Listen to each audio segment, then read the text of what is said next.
So I am hoping that we can put together a project in which we can do the biographies of what I call ancestors with distinction.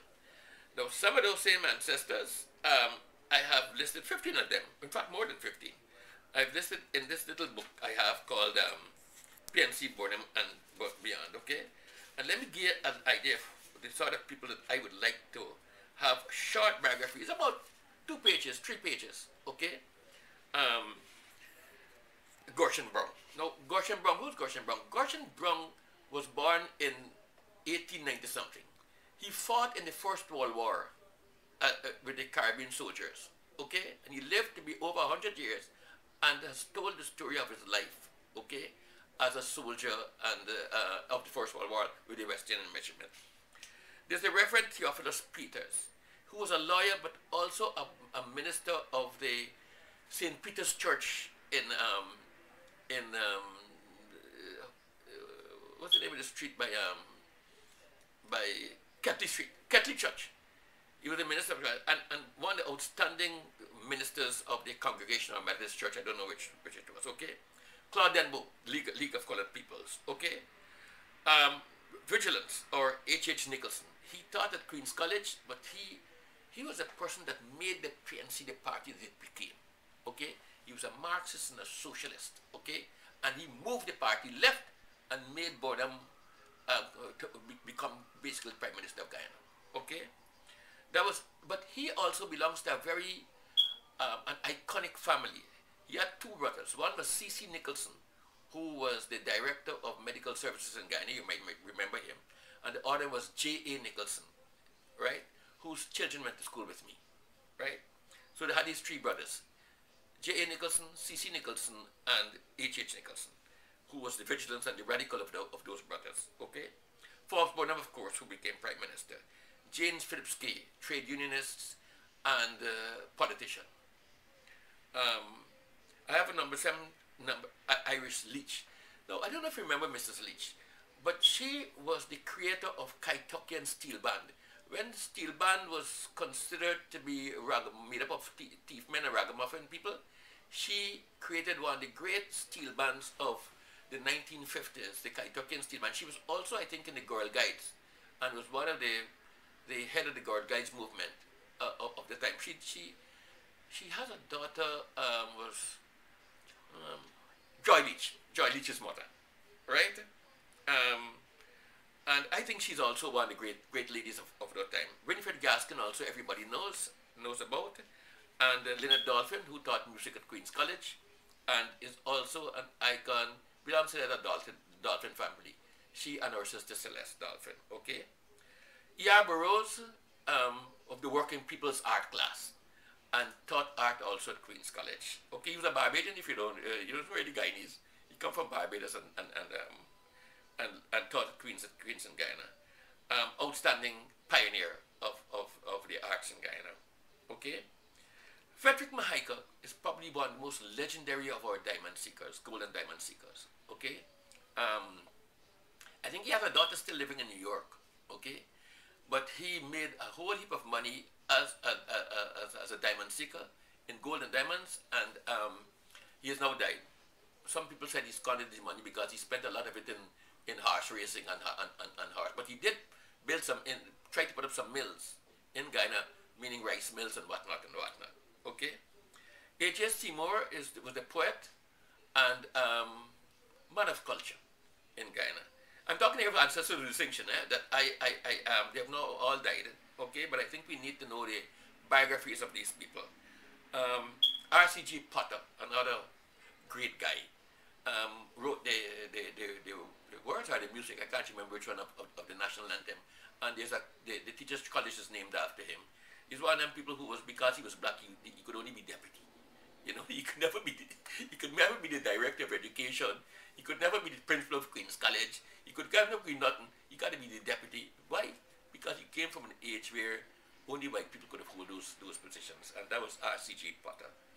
Edgar Mittelholzer, he was a pioneer, a novelist, and when we were children, I mean 13, 14, 15, we read Children of Koana, the Koana series, He came from New Amsterdam, as you know. I come from Barbados, that's why it's important. And he wrote one of the great novels he wrote was Morning at the Office. It was set in Trinidad, and it had a passage of rebellion with white people. But he came before many other of our novelists that was to come after him. Claude Geddes, he set up a foundry in Guyana, okay? And is one of the people, was not a politician, but he built one of the great foundries in Guyana. The foundry still exists, brass, aluminum, and cast iron foundry. He's also died. Cleveland Hamilton was a lawyer and a poet. If you know Cleveland, he came from Maiconi, sorry. He came from Maiconi. But he was, outside of Martin Carter, I think he was the greatest of all poets. And a lot of people don't know that. He published his poems in newspaper, in the WPA journals, and so on.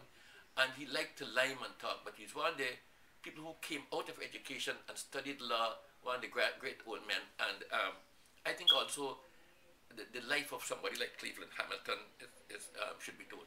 Now, these are in fact the people who I have on my slide. Towards the end of this book that I published called PNC Boredom and Beyond, okay, I have some other names that are not part of my slideshow, but they are outstanding Guyanese and outstanding ancestors of our people. And let me read what it says here. I mentioned Norman Cameron, who was the mathematician par excellence of Guyana, went to Oxford. He's also a writer of distinction. He wrote Evolution of the Negro and is wrote as an author of many books that we need to reprint. Okay? Basil Hines, the artist and jazz lover. Okay? People should remember that. Gertrude of Border Market. You know, Gertrude, you should know Gertrude, or hear of Auntie Gertie. In fact, her grandson has one of the, is the proprietor of Nigel Supermarket. So you can see some progress in that particular family, okay? So he has pedigree, if you want to use the word pedigree. R.B.O. Hart, great author and was in the League of Colored Peoples also, okay? Dr. Carlyle Miller, okay? Dr. Carlyle Miller, there's a hospital on the highway that he built, okay? And he belonged to that generation who when Marcus Garvey came to Guyana in the 1930s, the house that he slept at was Carlyle Miller's house, okay? And we need to remember these things and the contribution that people like Carlyle Miller did to that Miller family. Martin Carter, of course, the great man, okay? And his poems of resistance. John Carter, a lawyer and a politician. Geoff Haynes, the great lawyer, okay? Henry Nathaniel Critcher, the trade unionist. Henry Cameron, who was the husband of Auntie Pat. You know Pat Cameron that used to be on radio? Her husband was in local government. This is Henry Cameron, one of the great old men of our time that we need to also do a little biography of, okay? I have also here footballers Gnip Seed and Waterboat. Waterboat, in fact, became the coach in Guyana, but these are characters of those years. I don't know their names, their formal names, but we call them Gnip Seed. One name called Gnip Seed, one name Waterboat, okay? The cricketer Robert Christiani, okay? The band leader Tom Charles, and even the stevedore Slackfoot Johnny, okay? Now I can tell you what I know about Slackfoot Johnny. Slackfoot Johnny distinguished himself not only as a strike leader on the waterfront, but also he was one of the famous fetchers of flour and rice and sugar bags. He was what I call a real socialist. If you know people hungry, when he fetch in the flour bag or the rice bag, he'd purposely drop it and bust it on the ground, and then take up the sweepings and carry it and feed people with it. And he was known well, for me, he was a champion among the working class, okay? I don't know his real name, but I heard stories about this man who worked in the waterfront, and he was called Slackfoot Johnny. He used to fetch rice bag, and then if people hungry, he'd make it fall down and let the rice bag bust up, and then when in the afternoon come the sweeping, he'd take up the sweepings and carry it home and feed